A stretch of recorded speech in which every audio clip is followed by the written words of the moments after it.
मुंबई पोलिसांकडून कारमध्ये drugs racket उद्ध्वस्त 12,000चं भाडं असलेल्या घरातून चालायचं 30 कोटींचं ड्रग्ज रॅकेट गुजरातमधून फरार आरिफ शेखची मुंबईत एमडी ड्रग्जची फॅक्टरी।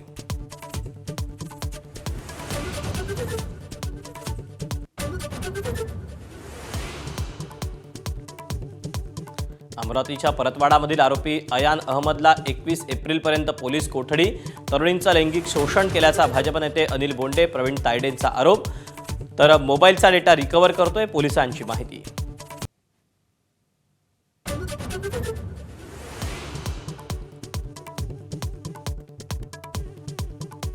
बुद्धू अशोक खरातला 18 एप्रिलपर्यंत पोलीस कोठडी। महिलेला लग्नाचा आमिष दाखवून लैंगिक शोषण केल्याप्रकरणी खरात विरोधात चौथ्या गुन्ह्यात 5 दिवसांची कोठडी।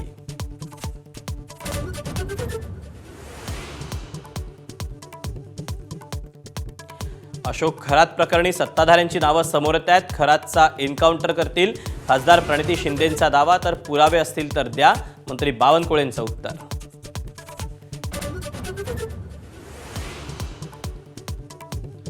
पुण्यात समाज कल्याण विभागाच्या कार्यक्रमात हिडमाच्या गाण्यावर गडचिरोलीच्या विद्यार्थ्यांचं नृत्य।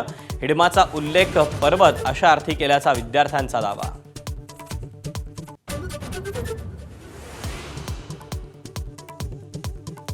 एकाच दिवशी 3 हत्यांनी मुंबई हादरली। दादर खेरवाडी माटुंग्यात तिघांची हत्या। दादरमधील 7 तर माटुंग्यातील 2 आरोपींना अटक। खेरवाडीतील आरोपींचा शोध सुरू।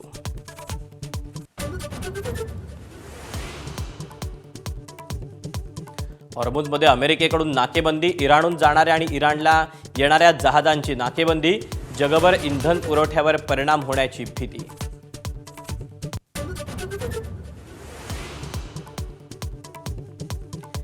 भारतरत्न डॉक्टर बाबासाहेब आंबेडकरांना 135वा जयंतीनिमित्त देशवासियांकडून अभिवादन।